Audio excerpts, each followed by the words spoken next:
ሶስት አይነት ነገሮችን እንድታዩ ፈልጋለሁ። አንደኛ የቤተሰብ የዛር የቡዳ መንፈስ ከሆነ የዛር ሆኖ የቡዳ መንፈስ ከሆነ ማንም ሰው እናንተን እንዲወዳችሁ አይፈልግም። የተጠላችሁ በቃ ሁሉም ሰው የሚጠየፋችሁ እንድትሆኑ ይፈልጋል። ከእናት ከአባት ጀምሮ እስከ ልጆች ድረስ ኢቭን የቤት ሰራተኛ ሆና ገብታ እንኳን ከቤተሰብ ጋር ተደምራ አብራ እንድትጠላ የማድረግ ባህሪ ያለው ባዳዋን እንኳን ማለት ነው። ሁለተኛ ደግሞ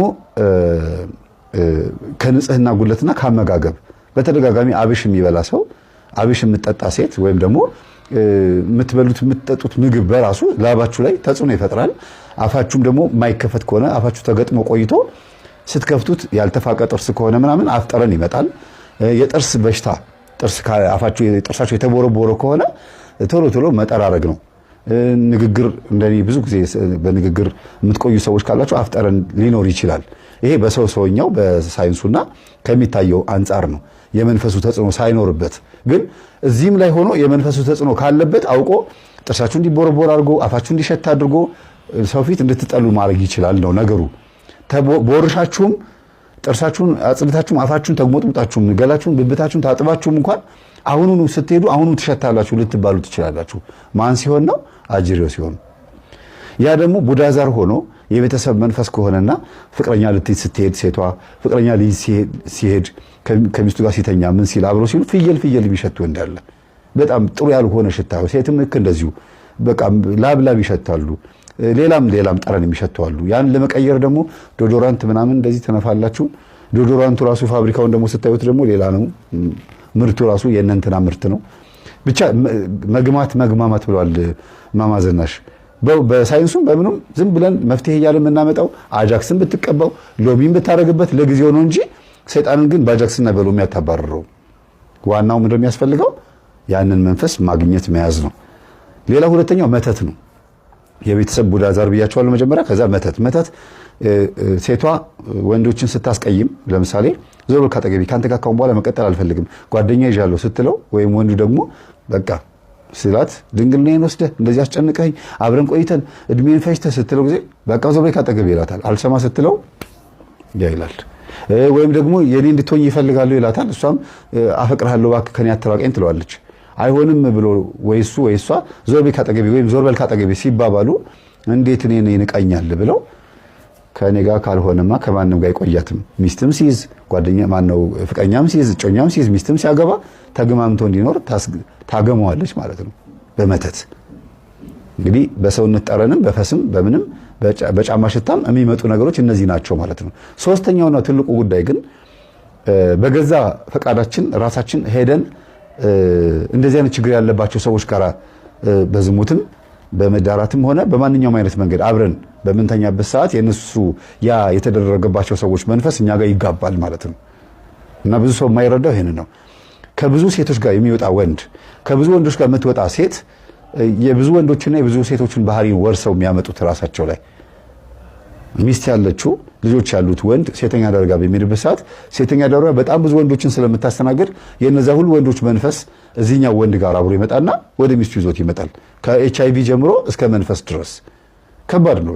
በጣም ከባድ ነውና ይሄ ሁሉ ተጠረቃቅሞ በየቀኑ በየሳምንቱ ባህሪው የሚለዋወጥ ባል ካለሽ ባህሪዋ የምትለዋወጥ ሴት ሚስት ካለች ያ ነው ምክንያቱ። የመንፈስ ከተለያዩ ሰዎች የመጣ መንፈስ ነው።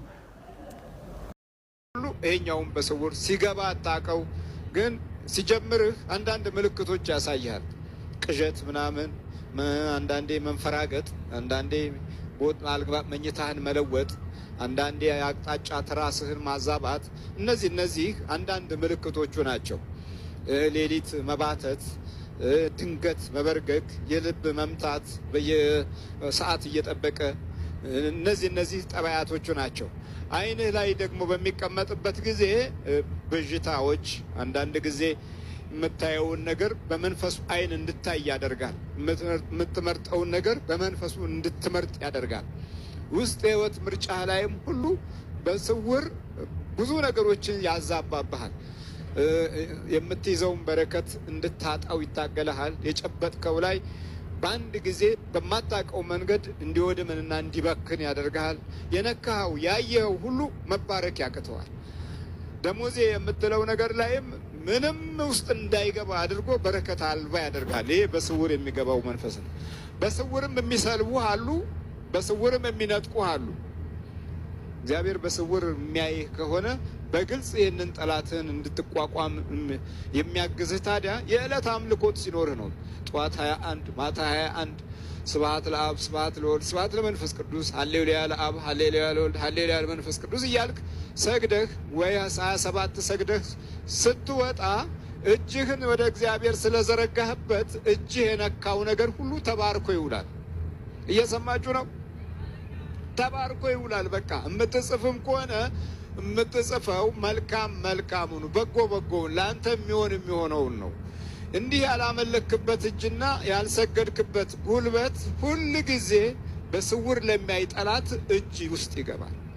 ማታም ደግሞ ዝም ብለህ መተኛት አይደለም። በስውር ለሚያይባትህ እንደዚሁ ክብር ምስጋና ይግባ ብለህ ሰግደህ በርከክ ብለህ ጸልየህ ቅዱሳንን አመስግነህ የመላእክት እርዳታን ጠይቀህ በስውር ነው የሚያዩት። አንተ የምታየው ዓለማዊውን ነው፣ እነሱ የሚያዩት ጥልቁንም ከውስጥም ከላይም ከውጭም ነው። አይናቸው ብርሃናዊ አይን ነው። ኤክስሬ እንኳ አለን አይደል? እንደኛ በአቅማችን ይሄው ኤክስሬ አለ አይደል? ስትፈልግ ኩላሊት ስትፈልግ ሳምባህን የሚያያል አይደል? ይሄኛው እንኳ ይሄ በሰው ሰውኛው ነው። ግን ነፍስህን አያይም እሱ፣ ወይም ሰይጣንን አያይም። ሚሊዮን ሰይጣን እያለ ኤክስሬ ውስጥ ብትገባ ሚሊዮን ሰይጣን አይታይም። የሚታየው የአንተ ስጋ ነው፣ የስጋው ብቻ ነው። እና በውስጥ ግን ብዙ ጠላት አለ። ያንን የሚያጠቃልህ በስውር የሚያይባትህ ነው። በስውር የሚያይባትህ በግልጽ ጠላትህን ይዋጋልሃል ማለት ነው። እዚህ የምታየው ሁሉ በስውር የገባ ነው እንጂ ሲገባ እኔ ገብቻለሁ ያለ ሰይጣን የለም፣ እኔ ያስኩት ያለ የለም። ግን ጸሎት ቤት ካለህ መንበርከኪያና መስገጃ ካለህ ሲገባም ታውቀዋለህ። የምታውቀው ምንድን ነው? መንፈሳዊው ነገርህ ላይ ንቃት እንዳይኖርህ ያደርጋል። የመጀመሪያው ትልቁ አሰራሩ እሱ ስለ መንፈሳዊ ነገር የሚሰማህን ስሜቶች ማጥፋት ነው። እዚህ ላይ ደግሞ 3 አይነት ስሜቶች አሉ። ወደዚህ ቀደም ብለህ ዝም ብለህ ቤተ ክርስቲያን ትመላለስ እንደሆነ ተመላልሶ ይለምዳል እሱ። ይሄ እንዲህ አይነት ለማዳ ሰይጣኖች አሉ። ለማዳ አንበሶች እንዳሉ ሁሉ ለማዳ ሰይጣኖች አሉ፣ ለማዳ አጋንንቶች አሉ። ይመላለሳል አብሮ።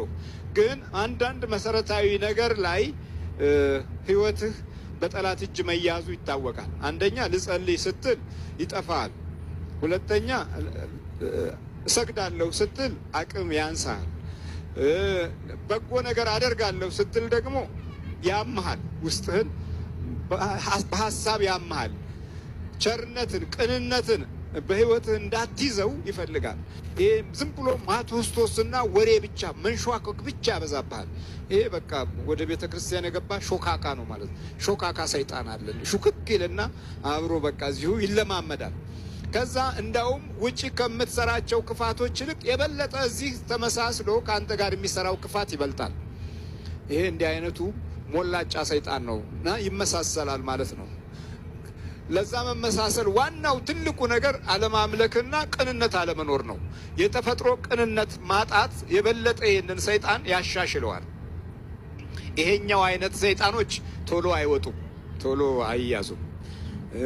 ምክንያቱም እናቃለን የሚል ባህሪያትም አላቸው።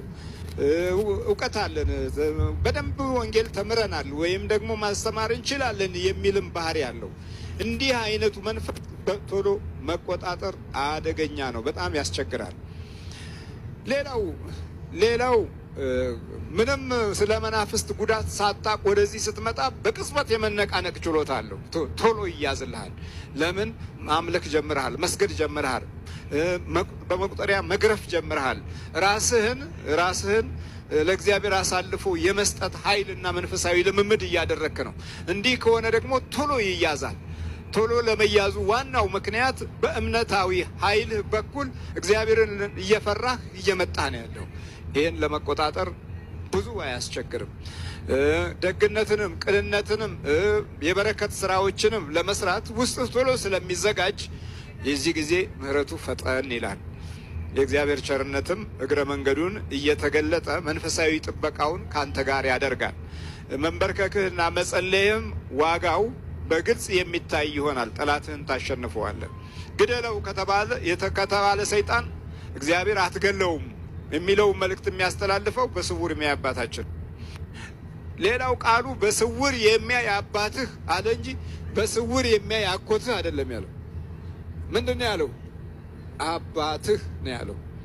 አባት የሚሰጠው አለው፣ አባት የሚያወርሰው አለው፣ አባት የሚያካፍለው አለው፣ አባት የሚመግበው አለው፣ አባት የሚያለብሰው አለው፣ አባት የሚመራው አለው።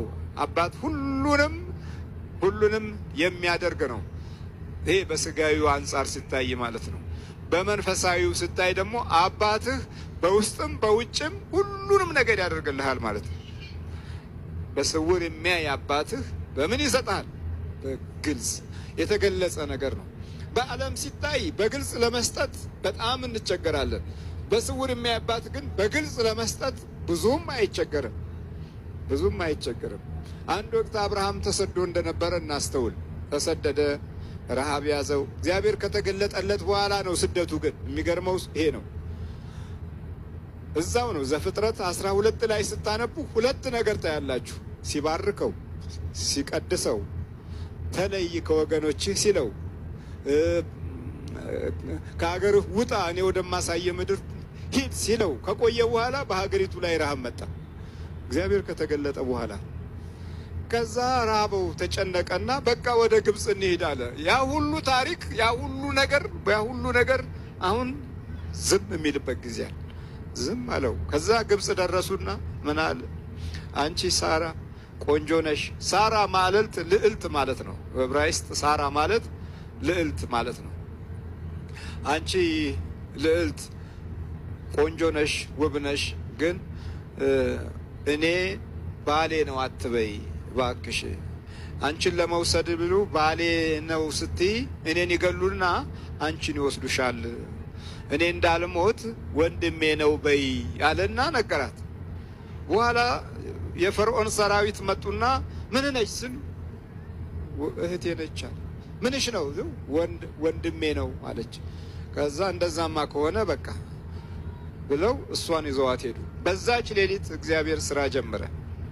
በሳራ መወሰድ እግዚአብሔር ስራ ጀመረ። ለምን? ገና ከሳራ የሚወለደው የድንግል ማርያም ዘርና የኢየሱስ ክርስቶስ መገለጥ የሚታይበት ነገድ ገና ይወጣል። ገና እኮ ነው፣ ገና ነበር። ግን ቢሆንም ሰይጣን ትግል ጀመረ፣ የሳራን ሕይወትና ዘመን ለማዳከም። በሌሊቱኑ እግዚአብሔር ስራውን ጀመረና ሁሉንም በፈርዖን ዙሪያ ያለውን ሰራዊት ሁሉ ሆዳቸው አብጦ ተነፍቶ አደረ። በኋላ ሲቃዥ ፈርዖን የአብርሃም ሚስት ነች መልስ አለው የእግዚአብሔር ድምፅ። በማዕበል ውስጥ በስቃይ ውስጥ እግዚአብሔር ተናገረ። አንዳንዴ እንዲህ ነው። አሁን ካልተቸገርን የእግዚአብሔርን ነገር አንሰማም። እኛ ኢትዮጵያውያን አስቸጋሪዎች ነን። ካልተቸገርን ካልተሰቃየን ወደ አምልኮት አንመጣም። በታሪክም እንደዚህ ሆነን። ስለዚህ ዲያብሎስና ሰራዊቱ ይሄው ተፈታና ተለቀቀ። በእያንዳንዳችን ላይ ግራ መጋባትን ተከለብን። ግራ መጋባት በቃ ያየነው፣ የሰማነው፣ የነካነው፣ ያሰብነው፣ ያቀድነው ሁሉም ነገር ግራ መጋባት። ከዛም በኋላ ሳራ ወደ አብርሃም ስትመለስ እግዚአብሔር ለፈርዖን ተናግሮ ነበርና እርቦኛል ያለው አብርሃም በብዙ ግመሎች የተጫነ ሀብትና ወርቅ፣ ብዙ አገልጋዮች፣ ብዙ እንስሳት፣ ብዙ በጎች፣ ብዙ